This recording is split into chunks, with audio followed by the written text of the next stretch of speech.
বিএনপির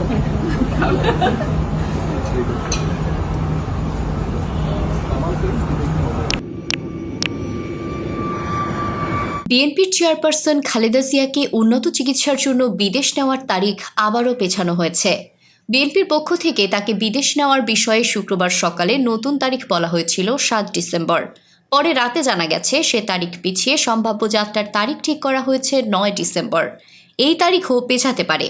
ওনার যে বিদেশ নেওয়ার যে বিষয়টি সেটি কিছুটা বিলম্বিত হচ্ছে এবং ভবিষ্যতে হয়তো শারীরিক অবস্থায় বলে দিবে যে ওনাকে কখন বিদেশে চিকিৎসার জন্য নিয়ে যাবে অথবা নিয়ে যাওয়া হবে।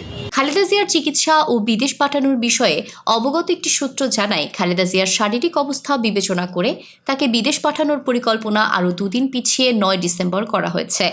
তবে তার যাত্রার বিষয়টি নির্ভর করছে তার শারীরিক অবস্থা ও চিকিৎসকদের সিদ্ধান্তের ওপর। তবে গতকাল সর্বশেষ প্রাপ্ত তথ্যে তার শারীরিক অবস্থার উন্নতির বিষয়ে কিছু জানা যায়নি। পরিস্থিতি অনেকটা অপরিবর্তিত রয়েছে। এদিকে কাতারের ব্যবস্থাপনায় নতুন করে যে এয়ার অ্যাম্বুলেন্স ভাড়া করা হয়েছে সেটা ৬ ডিসেম্বর ঢাকায় অবতরণের কথা থাকলেও পরে সময়সূচিও পুনর্নির্ধারণ করে ১০ ডিসেম্বর করা হয়েছে।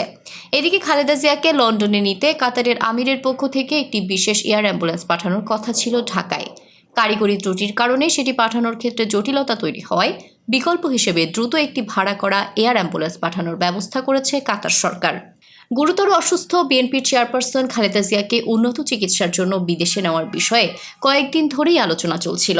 গত বৃহস্পতিবার দুপুরে বিএনপি নেতা ও চিকিৎসক AZM জাহিদ হোসেন জানান, বিশেষজ্ঞ চিকিৎসকদের পরামর্শ অনুসারে তাকে লন্ডনে নেওয়ার সিদ্ধান্ত হয়েছে। খালেদা জিয়ার শারীরিক অবস্থা যদি যাত্রার জন্য উপযুক্ত থাকে এবং মেডিকেল বোর্ড সিদ্ধান্ত দিলে তাহলে তিনি ৭ ডিসেম্বর লন্ডনের উদ্দেশ্যে রওনা দেবেন।